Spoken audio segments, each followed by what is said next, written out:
Islamic organisations in Indonesia. Welcome.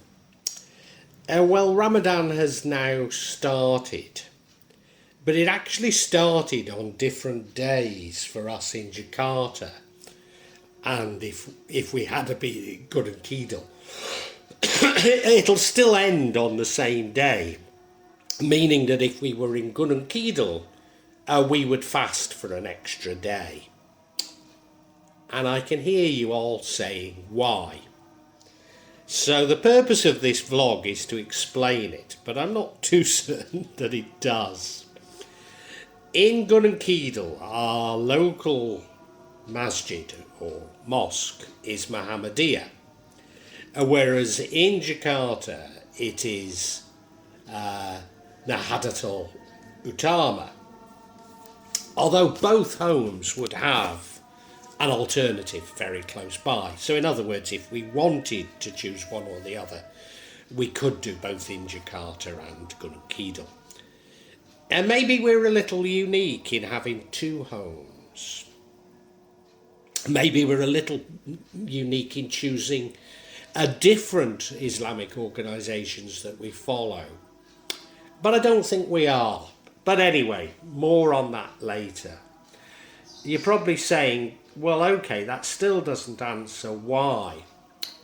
Well, they have different methods for calculating the actual position of the moon.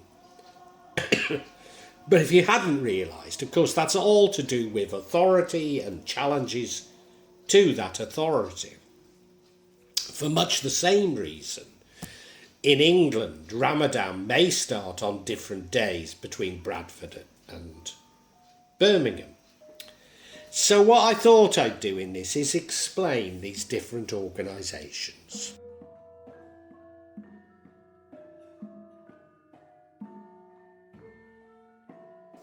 Religion in Indonesia. Now, I've mentioned this before, but everyone in Indonesia has to belong to a formal religion.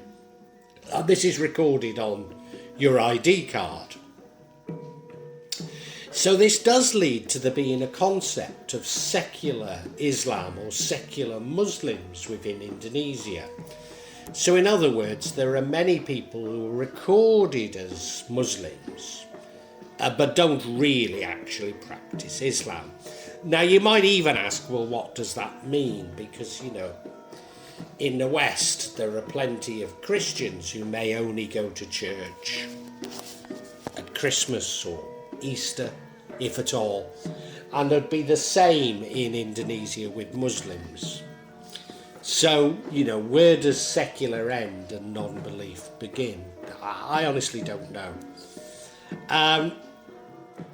Now, you can only be a part of these recognised religions, and these religions have to agree that they are monotheistic. So these religions include Islam, which is around 87% of all people in Indonesia, and if anything growing. It's almost exclusively Sunni Islam, 99%. So I'm not going to look at the Shia and the Ahmadiyyah in what I'm going to talk about now. Christians, which actually means Protestant Christian, which is 7%. Catholics, 3%. Hindus, 2%. Buddhists, actually under 1%. And Confucian, a very, very small number. Certainly well less than 0.01%. Hindus, as you probably are aware, tend to be concentrated in Bali. But there are Hindus that still exist in East Java. And for some reason, different animist groups, particularly in Kalimantan, Borneo, are classified as Hindus. There's also a concentration of Tamil Hindus who live in Medan, in Sumatra. Christians are also concentrated in Medan and around Lake Toba, because the Batak people who are around Lake Toba are Christian, both in Sumatra, Manado in Sulawesi, and indeed across eastern Indonesia. Catholics tend to be concentrated also in eastern Indonesia, including Manado, but there's also large pockets in and around Jogja in Java. Buddhists and Confucians are largely restricted to Chinese Indonesians, especially in Sumatra around Medan, although numerically the largest numbers would actually be in Jakarta, but that's just a product of its enormous size. Confucian wasn't recognised for a long time. Indeed, it wasn't recognised until Gus Dur, who I'm going to speak of later, became president. And in some regions, it's still to be recognised. I don't think that's political reasons. I think it's bureaucratic inefficiency, and probably bureaucratic inefficiency because there aren't any. In Java, Christian Indonesians are more likely to be Christian or Catholic. Kejawen, therefore, isn't a formal recognised religion, although Kejawen organisations and other religious organisations are not necessarily banned. Judaism, you will notice, is not recognised, although clearly some expats are Jewish. And there's a small group in Minahasa, the mountains above Manado, who claim to be Jews. Traditionally, there were Jews during the colonial period, particularly in Semarang and in Surabaya. Muhammadiyah. Now, what isn't believed by many people, but it's true, the Muhammadiyah organisation was actually begun in the Kraton, the Sultan's palace in Jogja, the holiest place for Kejawen. Indeed, it was founded in 1912 by Ahmad Dahlan, as a reformist social-religious movement, advocating ijtihad, individual interpretation of Qur'an and Sunnah, as opposed to Taqlid, conformity to the traditional interpretations proposed by the Ulama. There are a number of motives behind the establishment of this movement. Amongst the most important ones, the perceived backwardness of Muslim society and the penetration of Christianity. Ahmad Dahlan was much influenced by the Egyptian reformer Muhammad Abdu and considered modernisation and purification of religion from syncretic practices as vital in reforming religion.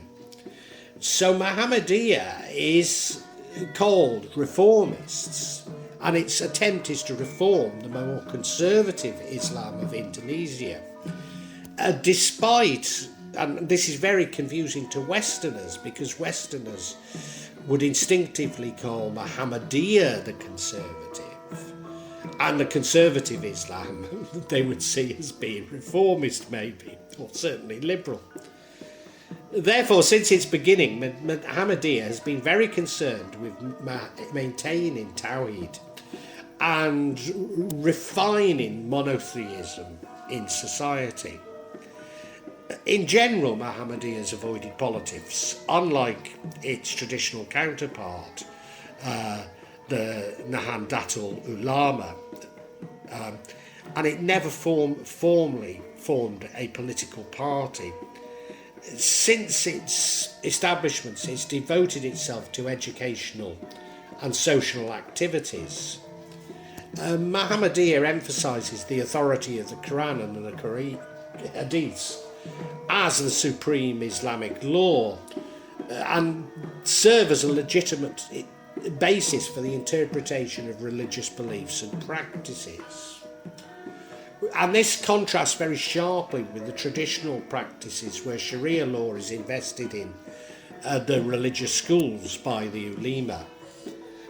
The main focus of the Muhammadiyah movement, however, is to heighten people's sense of moral responsibility, purifying their faith to a true Islam.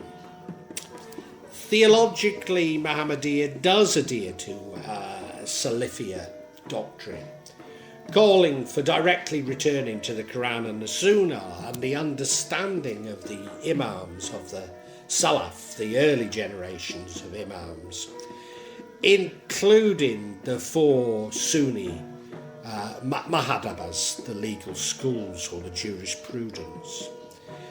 It advocates a purification of the faith from various local customs which they consider to be superstitious, heretical, and even forms of shirk, polytheism.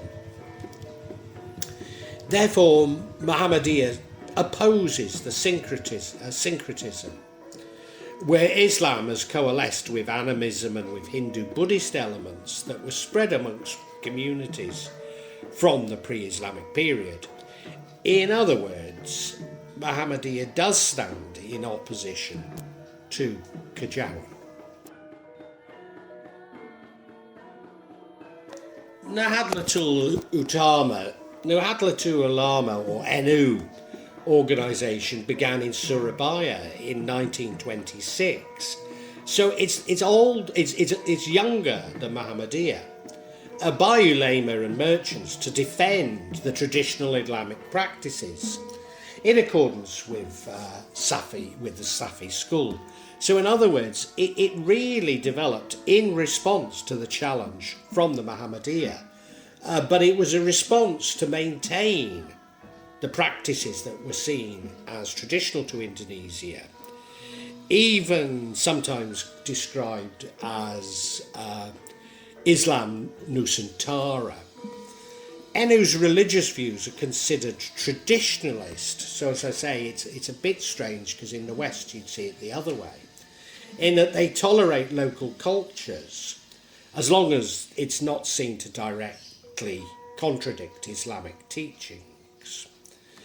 NU follows the ideology of Ash'arism, taking the middle path between Aqili, the rationalist, and the Naqili, the scripturalist tendencies. The organisation identifies the Quran and the Sunnah and the ability of the mind, coupled with empirical reality, as the source of its thoughts. In the field of jurisprudence, it recognises the Hanafi, Maliki and Shafi'i and Safi and Hanbali schools of law, but relies on the Safi teachings. In matters of Sufism, NU follows the path of Al-Ghazali and Junaid al-Baghdadi.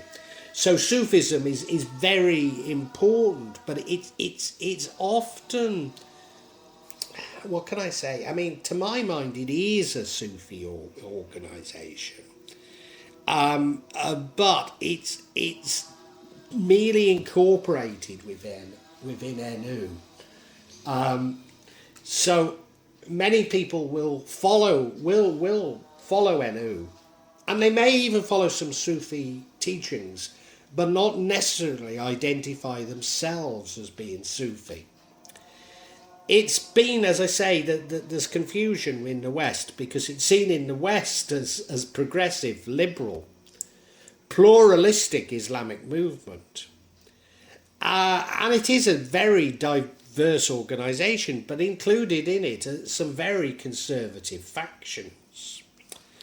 NU has stated that it's not tied to any political organisation. Nevertheless, a lot of its history has been about politics. Following the recognition of Indonesia's independence, a new party called Masyumi was established, and NU as a component of it. The NU leadership at the time had no political skills, and although were awarded a few influential cabinet positions, the exception, I suppose, was Wahid Hassim, who was appointed religious affairs minister, a very gifted man. Following the deposition of Sukarno, the New Order regime under Suharto held elections in 1971. Despite manipulation of the NU by government, which caused it to lose much of its credibility. The NU managed to maintain 18% share of the vote from the 1955 poll.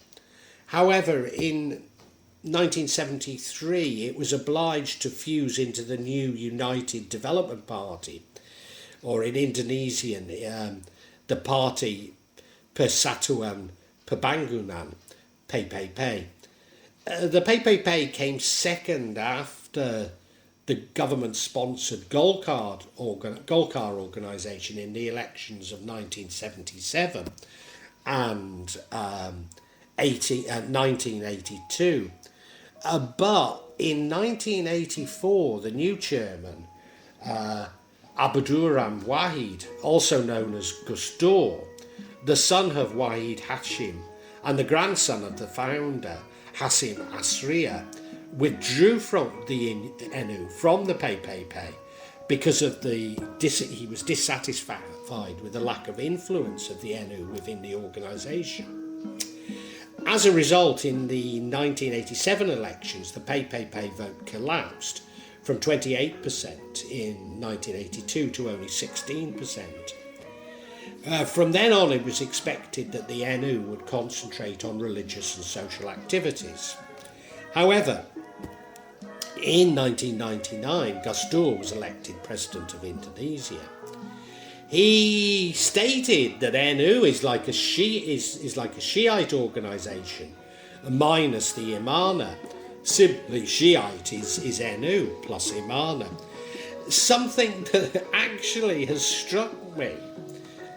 You may have heard about me praying in Manchester Islamic Centre, which is Shiite rather than Sunni, and being struck by the similarities with Islam in Indonesia. He said that there are many similarities between the two, such as the position and role of the Kaya. The main contrast between them is that in NU the concept is visible in the form of accepted culture, while in Shia it takes the form of theology. In December 2014, NU launched a campaign against extremism. I've written this down, jihadism, but I don't agree with that word. Let's just call it extremism. Building a prevention centre in Indonesia to train Arabic-speaking students alongside NU theologians to combat extremist rhetoric. It also created a joint programme with the University of Vienna called Vortex, Vienna Observatory for Applied Research on Radicalism and Extremism.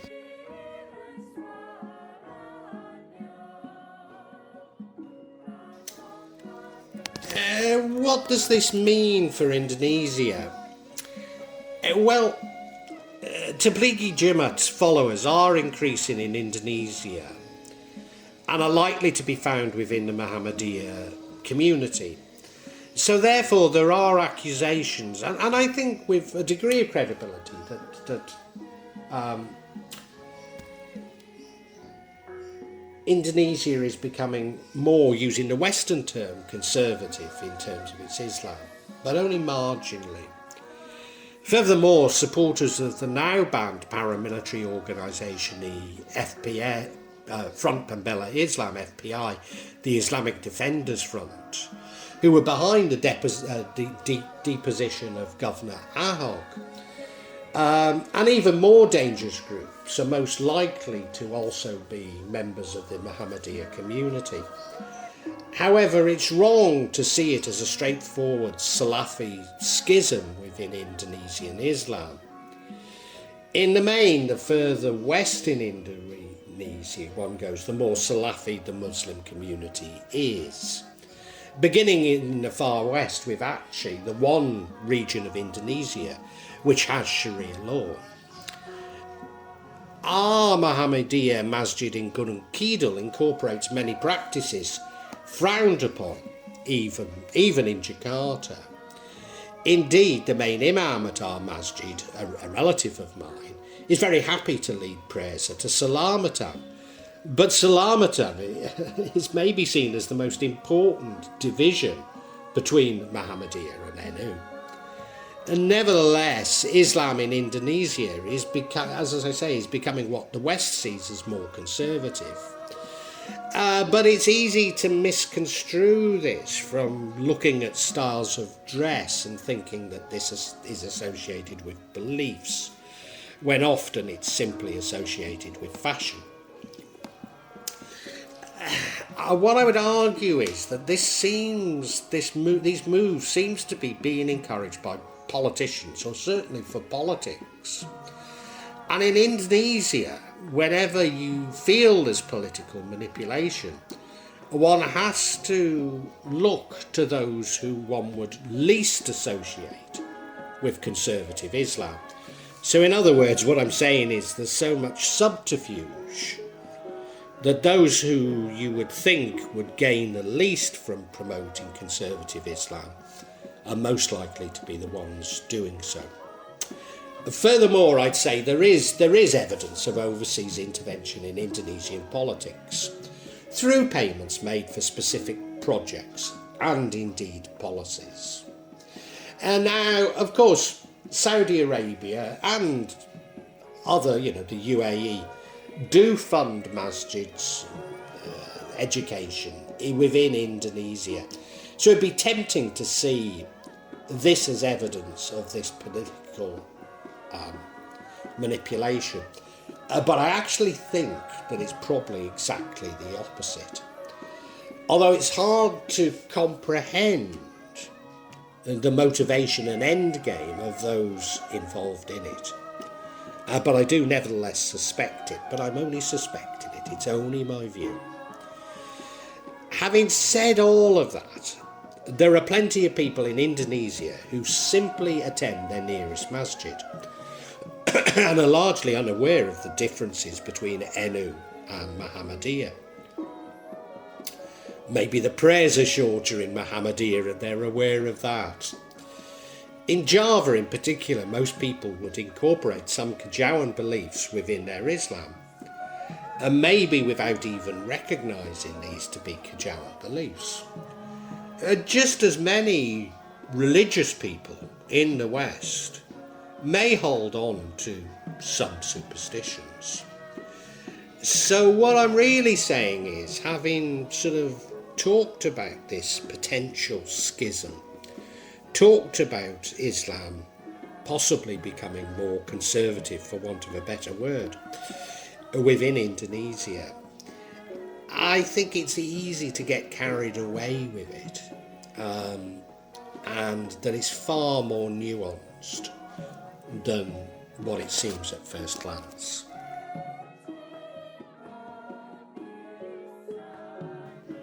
Well, I really hope you've enjoyed this vlog, and that, not only got something out of it, but provoked thoughts. I'm not here to push my beliefs, my thoughts on you, only to open up your own thinking, get you thinking about the world and life. When I started The Real Magic of Java, I believed that I'd only release them every month or maybe every 2 months. But now I find myself adding to this subsection once or twice a week. But please subscribe and hit the bell to get notifications for when I add new parts to this subsection. In part, the reason why I'm doing it more often is that the concept has moved from filming rituals and events that took place in Java to me also describing my beliefs and philosophy. And that does come in response to people expressing an interest in it. But of course, me actually seeing rituals and events really doesn't happen so often. What I would say to you is that there's no attempt at subterfuge on my behalf. And when I do experience rituals, I will include them for you to see. And as I say, there's no way I'm trying to mislead you. And if I believe there is subterfuge, if I uncover it. I will point it out to you. I'm trying to be as honest as I can be. Now, please make comments, please ask questions, and I'll try to be as honest and open with you as I can be. Of course, there will be some of you who disagree with me, particularly when I talk in terms of my own beliefs, my own feelings. And, you're welcome to alternative feelings, and we can agree to disagree. Sometimes I find that people on YouTube can be unnecessarily attacking and aggressive, and at times I don't restrain myself enough, and I apologise, but it's not my intention to put anybody down, I know what I talk about can be emotive, and it can be challenging to your beliefs. But, I'd love to enter an open discussion, a heartfelt discussion. But unfortunately, I often come across things that are, especially when people quote the scriptures to me, I've just no idea where it takes us, Because I'm speaking from the heart, sorry, if you want to quote the scriptures at me, do so, but it doesn't have much impact on me, I personally have no desire to impose my feelings on you, and I suppose when people try to do it to me, it washes off, All I'm trying to do is I'm trying to share my feelings with you, and I'd love an open discussion on feelings. I really would love it, and sorry if I don't always react as best I should. I try and cure this in myself, but I think this is part of the sort of narcissism of social media that I talk about so much in this subsection. So look, if you've enjoyed it, I really urge you to listen to other sections on this channel, particularly the 4 audio books that I've uploaded onto this channel. Yes, they are in a novel format, they are novels, but they go into much greater depth than my thoughts and feelings. Now, what I would say to you is these are sequential, so my thoughts and feelings develop as we go through each chapter and each book. So it does begin with 1.1, the Chinese cemetery. But, hey, it's up to you. Feel free to dip in as you wish, as you want. And, really heartfelt thanks for listening to this. And I really want to say a great big thank you, and God bless you.